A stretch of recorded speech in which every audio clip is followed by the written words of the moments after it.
welcome to the Deacon Dad. My name is Ernest, and we're going to get started with this episode on a little lighter topic, and that is depression. Depression, for me, is definitely a feeling of hopelessness. It's a feeling of regret. It's a feeling of sadness and guilt. So regret is sometimes I feel like I've missed out on something. And I haven't, don't get me wrong. But during those dark moments, sometimes I feel that, once something happened and I said no, I'm not going to do that. Of course, we all wonder what would have happened if I'd have said yes. Or what would have happened if I'd said no, I'm not going to do that. And it turned out that the opposite had a better effect on other people than what it did you. Especially whenever other people come back and say, wow, I did this and you should have done it too. Somebody got the opportunity to invest in Apple. And they were like, I am not doing that. That's crazy. And then 20 years later, of course, that same person that did is crazy rich. But instead of looking at your life saying, wow, you know what? I've had so much good stuff happen to me. I'm alive. I'm breathing. I'm well. I have God by my side. I've got a beautiful wife, kids. I've had a good life, a good living. And then whenever you get down in that place, you're like, oh, this would have saved me. It would have solved everything had I just listened. And not listened with my gut, but listened to my friends who were saying, you needed to do this. You should do this. And although it makes no sense because it doesn't change anything, you can sit there and think about that all you want. You can't go back in time. You can't do what you didn't do. And that's in any situation. And you can't undo what you did. I had a friend of mine who we were very, very tight with. My wife and her, me and her, we were extremely tight. It was great. We called each other constantly. We talked. We said, I love you. And we did. We meant every word of it. One day out of the blue, she cut us off with no warning, with no reasoning. She just basically said, I'm going to go in a different direction in life and I don't have room for you in it. And that hurt. That hurt for many, many years. I questioned myself all the time about what I did. Was it me? Was it my wife? Was it the kids? Was it her kid? Was it her? Because it just made no sense. And a lot of times that comes up whenever I'm having these bouts of depression. I can't help it. It just does.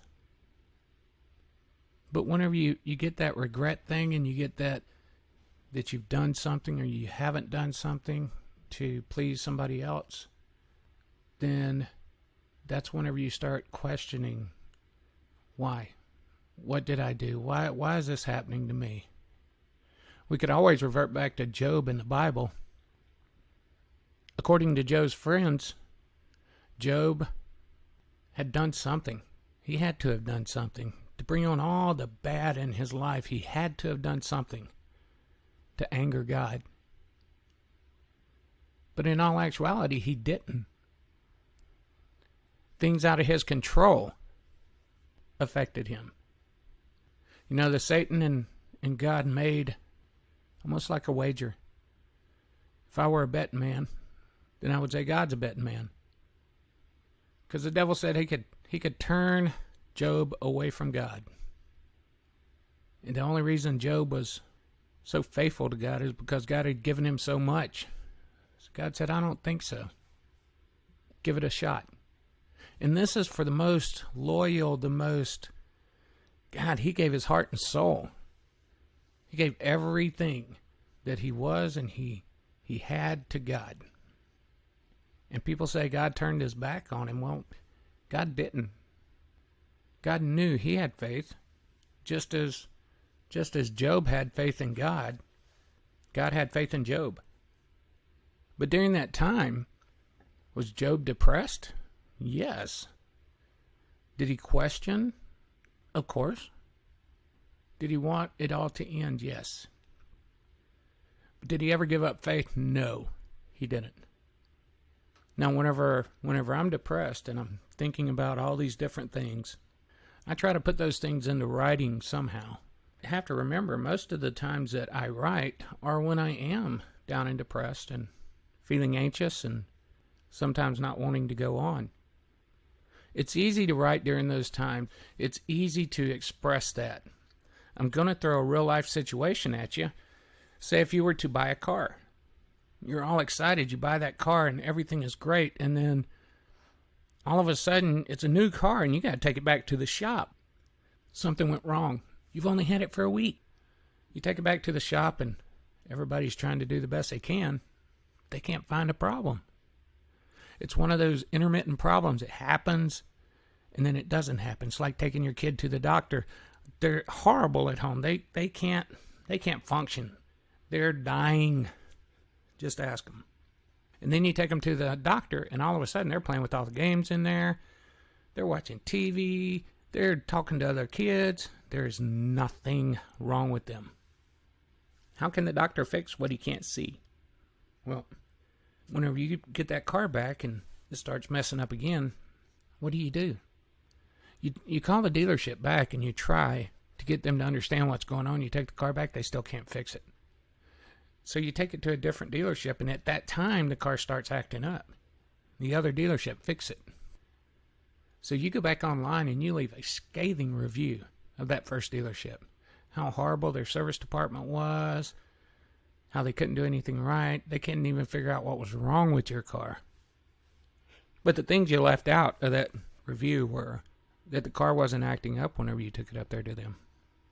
There was no lights, no check engine lights. There was literally nothing wrong with it. Yet they were supposed to psychically see what was wrong. And you leave a bad review. And whenever you bought the car and you were extremely happy, you didn't leave a good review. But whenever you were upset, it was very easy to leave a bad review. Life is so funny because we do the same things to ourselves. Whenever you get into an argument with your wife, all of a sudden she remembers stuff back from whenever you were in 6th grade that you did wrong. And what was the funny part was, y'all weren't even going to the same school. You didn't know each other. Yet she can remember it. Just ask her, she'll tell you about it. And if she doesn't, whenever your mom's talking to her, mom does. Mom remembers everything. So they remember the stuff. Now, they remember good stuff too, but we don't harp on that as much because you don't get into an argument and say, you know what? Whenever we had our 20th wedding anniversary, all you did for me was rent a limo, send me to the spa for a day, buy me new wardrobe, take me out to eat steak, take me out dancing, and brought me home to rose petals on the bed. Yeah, you don't do that. They don't do that for sure. Whenever they get mad, you know what they say? On our 20th wedding anniversary, do you remember that? Do you remember all that? Yeah, I thought it was pretty good. Yeah, well, do you know how much money you spent that day? Wow. Now, they don't mean that, but it just pops out of their head. It pops out of your head. That's how you write whenever you're depressed. Whenever everything's going good and everything's fine, you don't put it to pen and paper. That's why there's so many sad country songs. Because people write when they're feeling that, whenever they've got that aching. And whenever you're depressed, just put a pen in your hand, put a piece of paper down there and write. But you got to be careful because it can take you down far. It can take you to places that you just had never even dreamed you could go down. I would never consider harming myself whenever everything's going good. Whenever my disease came upon me, I thought about it. I thought about all different kinds of ways. I would search the internet on ways that you could harm yourself and make it look like an accident. Because I did not want, it wasn't a selfish thing, but then it was. It was a selfish thing because I wanted it to end. I didn't understand it. I couldn't do everything I wanted to do. I was totally restricted. But I also didn't want my wife and kids to have to deal with it. So I had to search for ways that it would look like an accident. I couldn't find anything that was plausible, anything that made any sense whatsoever. Everything that I looked at, I could find holes in. And I think I found those holes in them because I really didn't want to do it. But I was in that place. So whenever I did get into that place, it got dark. It got dark in a hurry. Somebody drained all the light out of the room. And whenever they did, I was left in the room. No light. No nightlight. Doors shut, completely dark. At night, whenever you go to sleep, before you go to sleep, you think. Think about the day's events. You think about what's going on in your life. If something's happening in your life and it's not good, say it's dark, that ends up being what you focus on before you go to sleep. Well, in depression, you're constantly in that state. You're in that state of thinking about everything, and you're thinking about what could have been, what should have been. Why am I in this position that I'm in? I went from making a 6-figure salary down to nothing. How is that fair? It's not. Life's not fair. Sometimes it just sucks really bad, and you have to be able to accept the suck. And for everyday humans, that's what I count myself as, just an everyday, ordinary human. It's hard to process that. It really is. So I take to writing. And I write. There's so many things that I write that aren't on my blog because they're really dark. Now, there's some dark things on there. You can read into some of those that I'm right at the edge of my rope, literally. But I wasn't. My body wasn't hanging by a rope. I didn't have a rope present, but I was killing myself. And I was unknowingly killing myself. I was reading things into things that it just couldn't be. If I were in the right frame of mind, I wouldn't even think about it. But it was still in my head. So, one of the things that I thought about one time after being through this with myself and wondering was, how could I express the feeling that everything's shattered? It's just, there's nothing that can make it right. So I thought about the seasons. People look at fall as a release. You've had the spring, beautiful. Everything being born, new creation everywhere. It's Genesis all over again. Things are springing to life. Plants are coming to life. Animals are being born. And it's beautiful. Summer. All of the family time, the swimming, the vacations, the cookouts.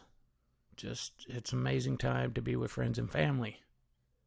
Miserably hot down here in the South.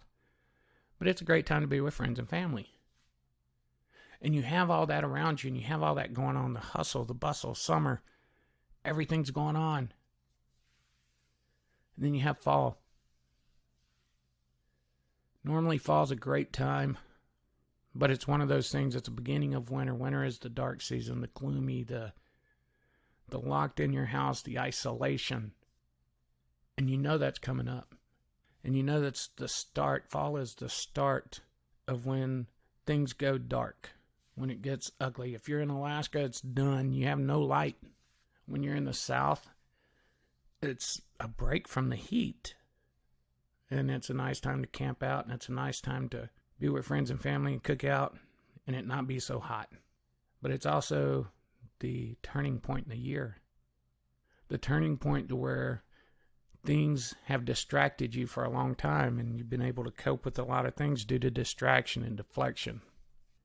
Now all of a sudden you don't have that there. It's cold. There's a fire in the pit, which should be a good thing, but you don't look at it that way. You see stuff burning. You see it being destroyed. You see it going to embers. And then it extinguishes itself out all the way. It's done. It's burned up. There's nothing left other than ash. And that's how you feel. You feel that you've been on that fire and you've been cooked and you've been skewered and roasted and rotated, and they're getting every single part of you so that you have nothing left. And then the scraps they just toss off. They don't do anything with them. You know, you toss off that extra hot dog off of there and give it to your dog. Or you leave it out there and the birds come and chew it up. Animals, it's carcass, doesn't matter. It's a waste. You're a waste. So you're discarded with the waste. And if you happen to remain on the fire, you get burned up into nothing. You just turn to ash and you're gone. The wind picks you up and scatters you. You're in billions of pieces. No two pieces land the same place. You can't hold it all together. You can't hold a single piece of you together. So whenever I was in one of these spots, I started writing. And you get to thinking about things in the past. Like I said, things you regret, things you didn't do, things you missed out on. You start thinking about all that. So it's when your surroundings bring you back to a past, to your life in the past. And all of a sudden, like fall, you get that chill in the air. You get chill bumps. And it's not the good kind of chill bumps when your loved one kind of just brushes your arm or your neck and gives you that little kiss right behind on the neck, right behind the ear or something. It's not like that. It gets chills like it's like you're watching this movie and you see everything coming up and you know somebody's fixing to jump out of that box, out of that corner, out from behind the door. So you get those chills, and sometimes you cry. Sometimes it's so obvious that you just laugh. You know it's coming up, so it's like, you gotta be kidding me. However, those feelings are real, and the reasons for those feelings just couldn't come at a worse time. Right before winter. When the sun is down, the wind is cold, cold, cold. You can't get outside. You know that's coming. You know that time of year is coming. And it just hits you all of a sudden. It just starts. And you don't know how to deal with it. And you think about last year, what a place you were in last year at that time during winter. And you don't want to go back there, but then whenever fall hits, you know it's coming. It's a natural flow. It just happens every year. So now it's fall again. You look back at all those things, your life in the past. You got that chill. You're crying. You're laughing. You're crying. Those reasons are real. Those feelings are real. And timing sucks. The heart remembers everything. Keep putting it back to a wife. She remembers everything. She remembers the good, the bad. And whenever you're down like this, she throws that good at you like, it's all going to be better. Look at what we've done. And it's just like whenever you're in an argument and she's telling you all the bad things you've done over the years. And those are real. You did those things. You don't like to admit it, but you did them. You can't go back and change them, even though she brings it up. And whenever she brings up the good stuff, it's the same way. You can't go back and harness that all the time and say, you know what? I was a good man. I did great things. Because at that point in your life, you can't look at good. It just doesn't happen. So I wrote this little poem during one of those times, whenever it was a fall day, a little chilly outside. It was coming back to me. It hit me that winter's only a few weeks away. And I know that as those leaves fall, so does my shield, so does my armor.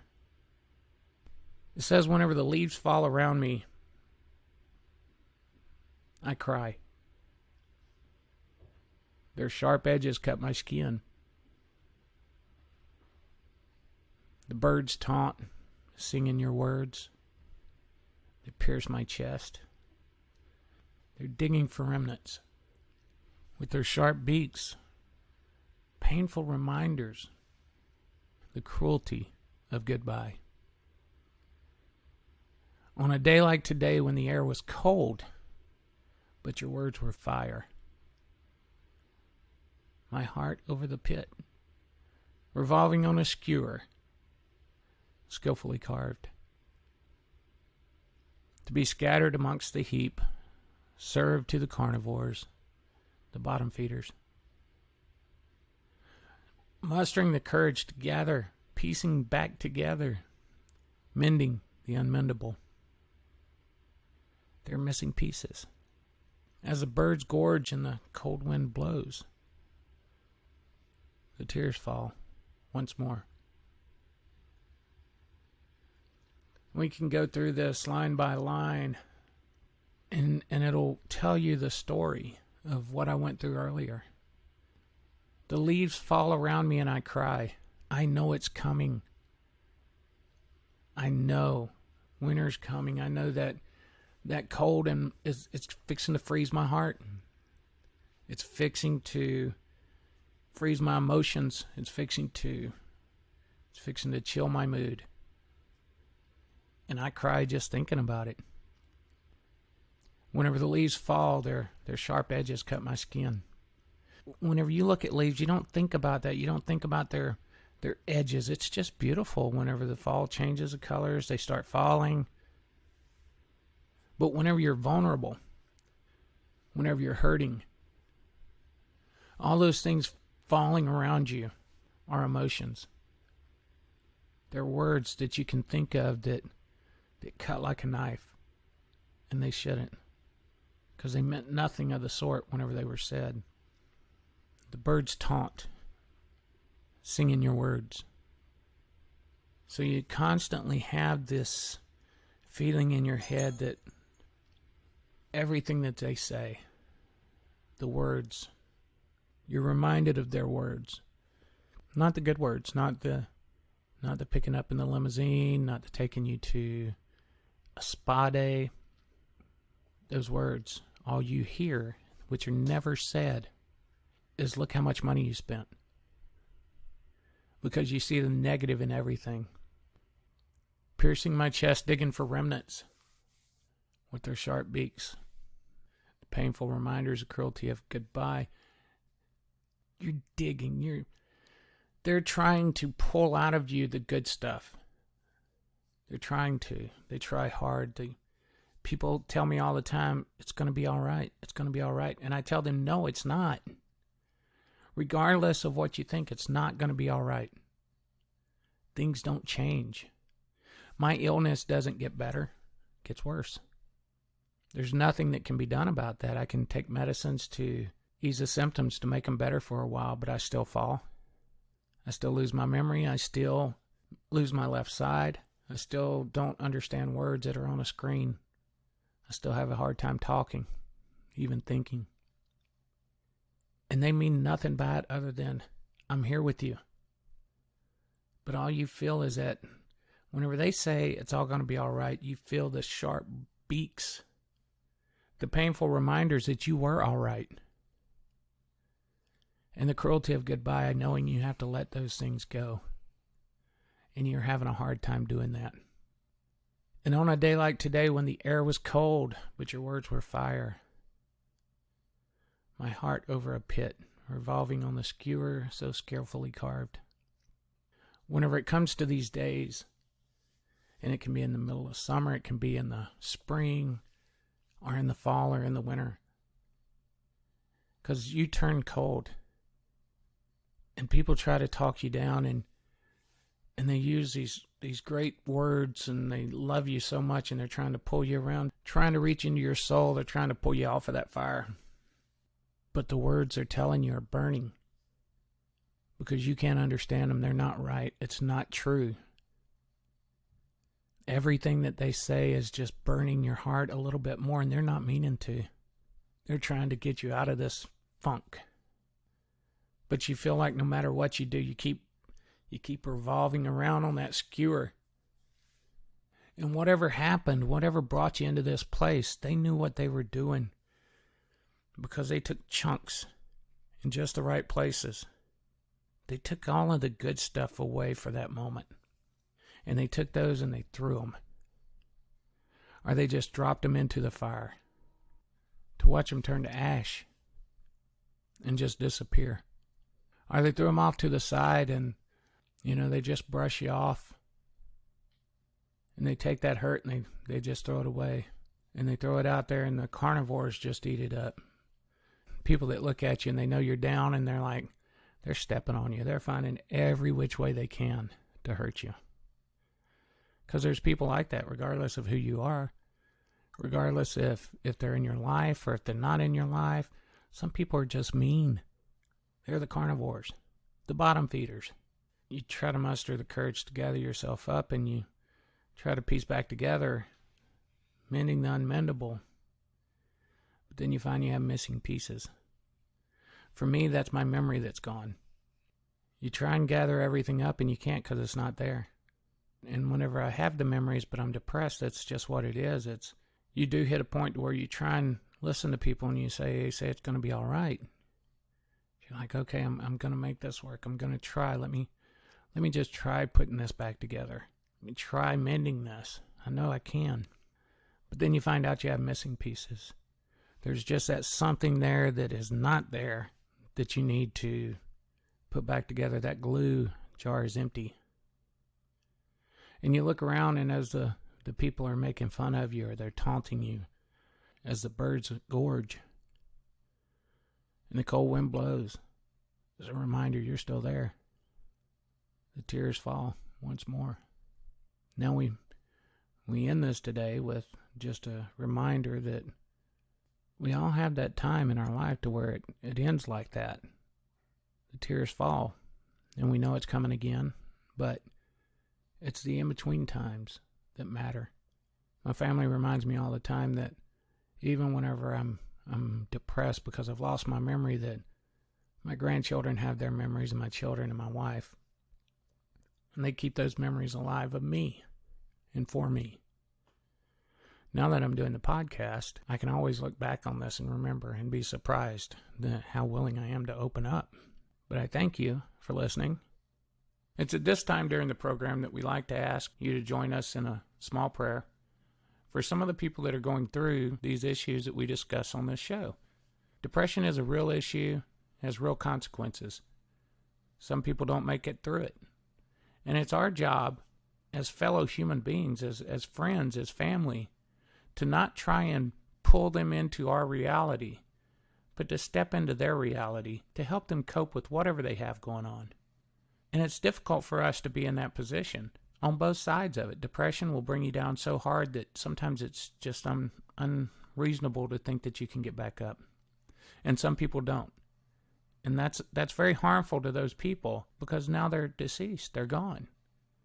But what's left is a tragedy for the family and friends. And people that are depressed don't see that. They can't see past themselves. So like I said, it's easy to judge. It's easy to say, get over it. But it's something that people can't do. You can't just snap your fingers and say, okay, quit being depressed. It's like one of my doctors said whenever I was having some severe migraines that put me down, that I lost my eyesight.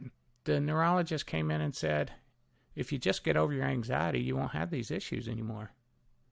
With that neurologist not even knowing what I'm going through, he just made that assumption, like it was just going to go away.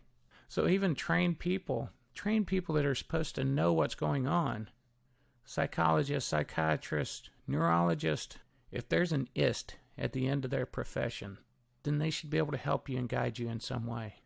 But that doesn't mean that they can. That doesn't mean that they understand. But the one person that we can rely on to understand is God. He knows what we're going through. He sees us. He sees inside our head. He's in our body. We are His temple. So He's aware of everything that we're going through. And all you got to do is ask Him to help you. He's not going to take it away. We all have to deal with it. There's not a single person alive that doesn't have to deal with depression. But what we can do is ask for peace and comfort and some understanding and the strength to get us through till tomorrow, which He promises to be better. And whenever He promises tomorrow to be better, it may not be the physical day tomorrow, but whenever you're ready, whenever He's ready, He's going to get us through this. So we ask, dear Lord, that You help us, that You strengthen us and guide us. And You point us in the direction that is safe, that we can rely on You to give us that strength to make it through to that better day. You promised us better days, and we know that they're coming. But whenever we're at that dark point in our life, it's really hard to see past that black curtain. Nothing seems like it's ever going to get better. But give us the strength to have faith in you, to know that there are people on our side, right here amongst us, our family and our friends, our doctors. Sometimes they don't know what to say. Sometimes they don't know what to do. But all we can ask is that you put the strength and the faith and the wisdom with those people to help them get down to our level and to see from our point of view, and to help us understand that it's going to be good. It's not all going to get better. It's something that people say that they just don't know. And it may not get better. But give us the strength to understand what's going on so that we can live with this, that we can put it in a pile that is marked junk, that we get the strength to look at the light instead of the dark. We know that all things are possible with you. And with our body being a temple, that you live inside of us, and that you can help us grow, and you can give us strength and courage, and that you can keep us safe while we're in this black hole.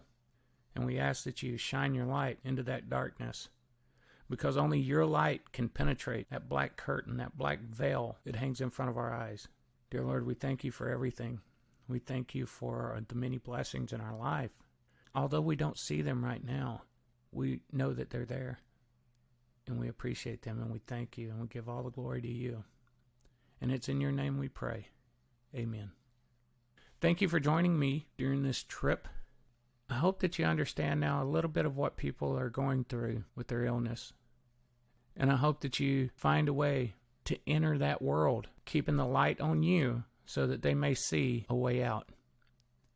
Join us next week, and we're going to talk about some other topics. Sometimes they're darker, sometimes they're lighter, but they're real. And that's what we want you to experience, the real life of what people with disabilities go through, so that you can understand and you can work with those people and you can show them love and caring and be that light, that beacon of hope. Until next time, thank you very much, and God be with you.